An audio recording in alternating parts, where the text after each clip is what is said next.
जिहादी हैं, अपने साथ हथियार लेके आए थे, बंदूकें लेके आए थे। हमारे रेंजर्स के जवान वो शहीद हुए, पुलिस का जवान शहीद हुआ। दिल खून के आंसू होता है कि इतनी मेहनत करके और हम इन फसादियों, मुल्क दुश्मनों के हाथों हम पाकिस्तान को तबाह कर दें।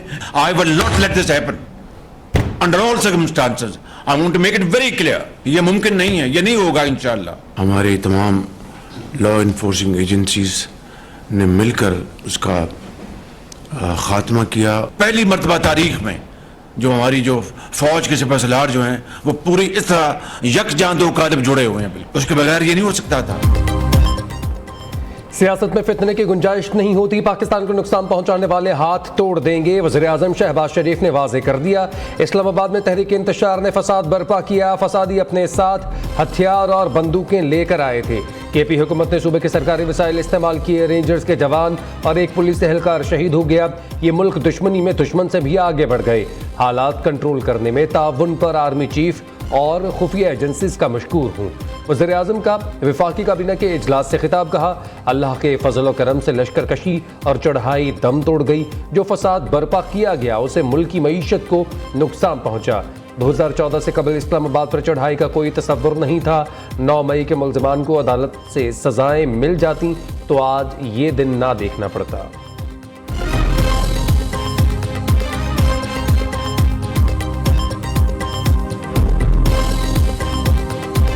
जब से वो भागे हैं उसके बाद एकदम प्रोपेगेंडा शुरू हो गया कि जी 33 लाशें एक हॉस्पिटल में हैं, पता नहीं कितनी लाशें एक हॉस्पिटल में हैं। इनके लोग सुबह से हॉस्पिटल के चक्कर लगा रहे हैं, डेड बॉडी ढूंढ लें, अगर कोई है तो नाम बता दें। अभी तक कोई नाम या कुछ नहीं बता सके। आप मुझे बता दें कि किस पुलिस वाले के पास गन थी। अगर गोली चल रही होती तो इन्होंने गोली की क्या, इन्होंने तो उसको पूरी दुनिया में चला देना था कि इन्होंने गोली चला दी है। अब उनको अपनी शर्मिंदगी छुपाने का कोई तरीका नहीं मिल रहा। चैलेंज कर रहा हूँ कि भाई मुझे भी इत्तला कर दें कि अगर कोई ऐसा बंदा हलाक हुआ है या कोई चीज हुई है तो हमें कम से कम बता दें। अभी हम प्राइम मिनिस्टर को और कैबिनेट को पेश करने लगे हैं। हम कोर्ट में जाएंगे, पूरी रिपोर्ट चीफ मिनिस्टर साहब जमा कराने लगे। कोर्ट को सारा बताएंगे कि क्या एग्जैक्टली हुआ। तमाम अफगान शहरी 31 दिसंबर के बाद इस्लामाबाद की टेरिटरी में नहीं रह सकेंगे। अगर उनको रहना होगा तो NOC लेना पड़ेगा DC ऑफिस से। कल भी कहा, आज भी कहता हूं, कोई एक लाश दिखा दें, अगर अमवात हुई हैं तो नाम सामने लाएं। वज़ीर दाखिला मोहसिन नकवी का चैलेंज। कहा, PTI के शरपसंद अस्पतालों में लाशें तलाश कर रहे हैं, उन्हें अपनी शर्मिंदगी छुपाने का मौका नहीं मिल रहा। जैसे ये भागे हैं उसके बाद प्रोपेगेंडा किया गया कि 33 लाशें एक अस्पताल में हैं। किसी एक पुलिस वाले के पास भी गन नहीं थी। अगर गोली चली होती तो ये पूरी दुनिया में वावेला कर देते। इस्लामाबाद की सूरत हाल से अदालतों को भी आगाह करेंगे। अफगान शहरी 31 दिसंबर के बाद इस्लामाबाद में नहीं रह सकेंगे। रिहाइश के लिए अफगान शहरियों को NOC लेना होगा। मोहसिन नकवी का पेम्स अस्पताल का दौरा, जख्मी एहलकारों की इयादत की, जख्मी अफसरान और जवानों के बुलंद हौसले को सराहा।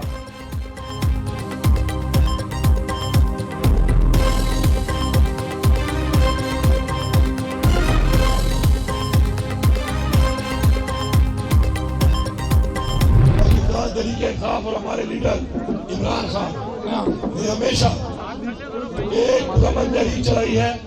हम एक भ्रमण पार्टी हैं और हम पाकिस्तान की मोबाइल पार्टी हैं कि जिन्होंने हमेशा हमारी नौजवान नस्ल और हमारी आने वाली नस्ल के लिए इस मुल्क के अंदर कानून की बालादस्ती, अपने आइन का तहफ़्फ़ुज़, अपनी हकीकी आज़ादी, अपनी खुददारी और हकीकी जमहूरियत की बात की है।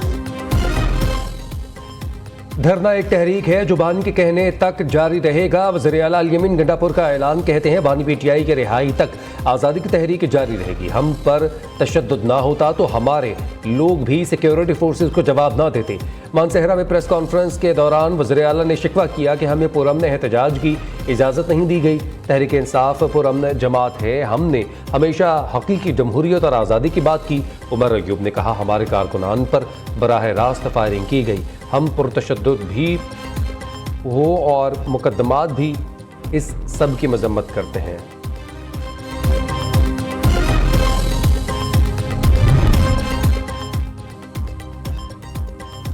बानी PTI की रिहाई के लिए एहतजाजी मार्च की नाकामी पर पार्टी क़यादत को अंदरूनी तौर पर सख्त तनकीद का सामना।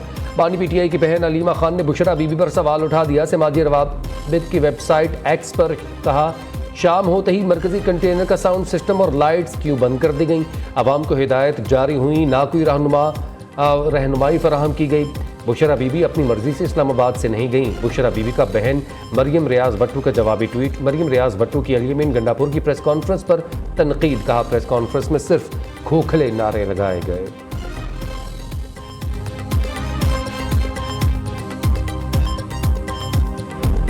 हमारी लीडरशिप कहाँ थी? मैं तो लीडरशिप की बात कर रहा था कि उनके पास क्या प्लान था। एक अल-यमीन गंडापुर साहब जो है या बुशरा बीबी के अलावा आप मुझे बताएं कोई था? कोई लीडर नजर नहीं आया ना। बताना चाहिए था लीडरशिप को कि जी हमारी बात नहीं मानी जा रही। अगर ये बात अपने फैसले जो है नहीं करवा सकते तो फिर रिजाइन करें। ये सारी चीजें गलत जा रही हैं। जो गैर सियासी लोग आ गए पार्टियों के बड़े बड़े ओहदों पे, वो बात नहीं कर सकते। जो बात गलत है तो आप गलत कह रहा, क्यों नहीं कहे? आपको क्यों मारने का? ज्यादा से ज्यादा क्या करेगा? पार्टी से निकाल देगा। संजानी पर एहतजाज की पेशकश को कबूल क्यों नहीं किया गया? तहरीक इंसाफ के अंदर से ही आवाजें उठने लगीं। शौकत यूसुफजई पार्टी की मरकजी क़यादत पर फट पड़े, इस्तीफे का मुतालबा कर दिया। प्रोग्राम न्यूज़ टॉक में गुफ्तगू के दौरान कहा, अल-यमीन गंडापुर के सिवा कोई रहनुमा सामने ही नहीं आया। तहकीकात होनी चाहिए कि एहतजाज के लिए डी चौक ही क्यों चुना गया। शेर अफजल मरवत के मुताबिक मैं और अल-यमीन गंडापुर डी चौक एहतजाज के हक में नहीं थे। अल-यमीन चाहते थे वर्कर्स कलसूम अस्पताल से आगे ना बढ़ें, ताहम पीटीआई वर्कर्स डी चौक जाने पर बज़िद थे।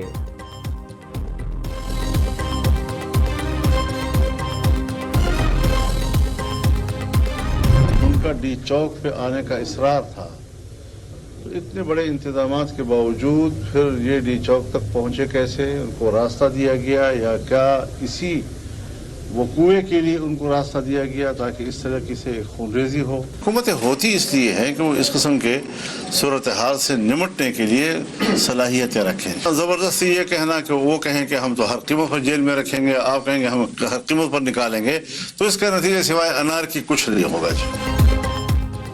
हुकूमत के कड़े इंतजामात के बावजूद पीटीआई वाले डी चौक कैसे पहुंच गए? क्या उन्हें आने दिया गया?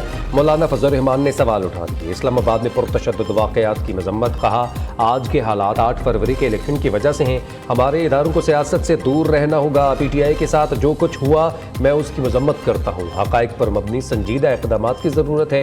संजीदगी का मुजाहरा ना किया गया तो मुल्की हालात कंट्रोल से बाहर होंगे।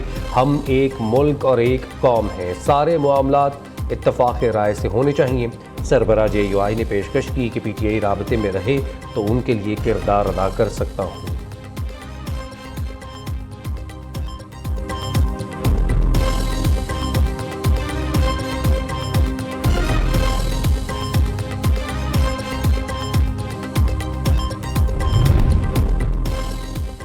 Army chief general Asim Munir से बेलारूस के सदर की मुलाकात। बाहमी दिलचस्पी के अमूर पर तबादला ख्याल। ISPR के मुताबिक आर्मी चीफ ने आलमी और इलाकाई अमूर में बेलारूस के किरदार को सराहा। बाहमी ताउन और ताल्लुकात को मज़ीद वुसअत देने के अज़्म का इजहार।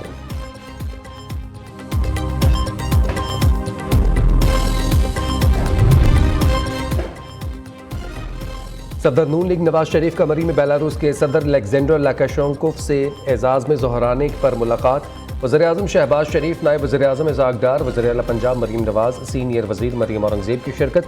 बेलारूस के सदर ने शरीफ बरादरान के साथ माजी की खुशगवार यादों को तबादला किया। कायदीन का पाकिस्तान में बेलारूस के दरमियान मुख्तलिफ शोबों में दो तरफ़ा ताउन बढ़ाने पर इत्तफ़ाक़। बेलारूस के सदर 3 रोज़ा दौरे पर पाकिस्तान आए थे। मुकम्मल होने पर वतन वापस रवाना। वज़ीर-ए-आज़म शहबाज शरीफ और वफाकी वज़रा ने अलविदा किया।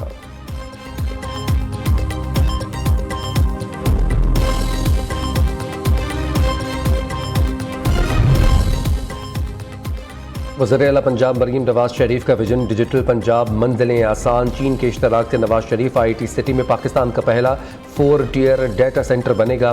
वज़ीर-ए-आला मरीम नवाज ने मंजूरी दे दी। खुसूसी इजलास में CBD Nawaz Sharif IT city project पर पेशरफ्त का जायजा। मरीम नवाज ने CBD को मज़ीद आलमी यूनिवर्सिटी के कैंपस का टारगेट दे दिया।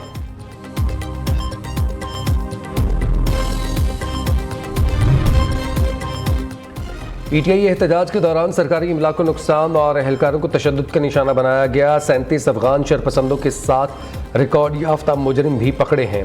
जदीद असलहे से लैस शरपसंदों ने इस्लामाबाद पर हमला किया। तमाम रिकॉर्ड इस्लामाबाद इंतजामिया के पास मौजूद है। ये लोग बगैर सबूत के लाशों पर सियासत करना चाहते हैं। सिक्योरिटी फोर्सेज के ऑपरेशन में कोई असलहा इस्तेमाल नहीं किया गया। सोचे समझे मंसूबे के तहत मईशत को डीरेल करने की कोशिश की गई। वज़ीर इत्तलात अता तारड़ की गुफ्तगू।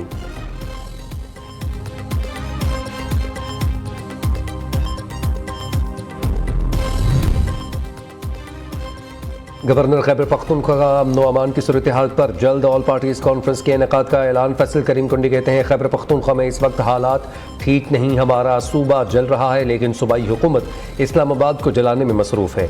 वफाकी हुकूमत की जिम्मेदारी थी कि PTI को इस्लामाबाद में दाखिल होने नहीं देती। CM गंडापुर तीसरी दफ़ा फरार होने में कैसे कामयाब हो जाता है? क्या ये फिक्स मैच तो नहीं है? पहले कहा था कि ये फाइनल कॉल नहीं मिस कॉल है।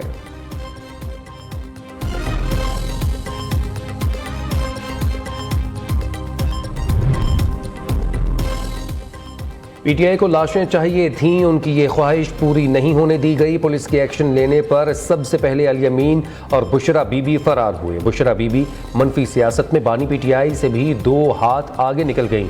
वज़ीर इत्तलात सिंध शर्जील मेमन की मीडिया से गुफ्तगू। कहा एहतजाज में खैबर पख्तूनख्वा के सरकारी वसाइल इस्तेमाल किए गए। सरकारी गाड़ियों और इमलाक को नुकसान पहुँचाना कौन सा एहतजाज होता है?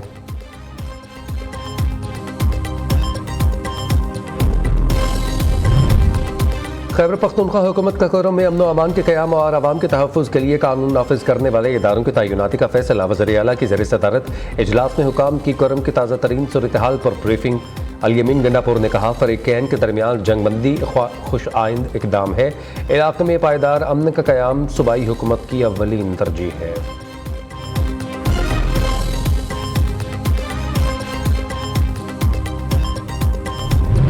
बाजोड़ में अमन व अमान के क़याम के लिए सिविल कर्फ्यू नाफिज कर दिया गया। रात 9 बजे के बाद बिला ज़रूरत नकलो हरकत पर पाबंदी आयद।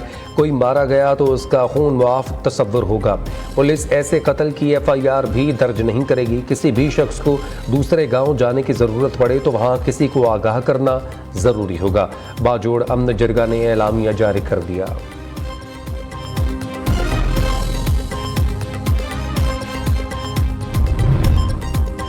इस्लामाबाद एहतजाज बानी PTI बुशरा बीबी और अल यमीन समेत हज़ारों कारकुनान के खिलाफ दहशतगर्दी के 8 मुकदमात दर्ज।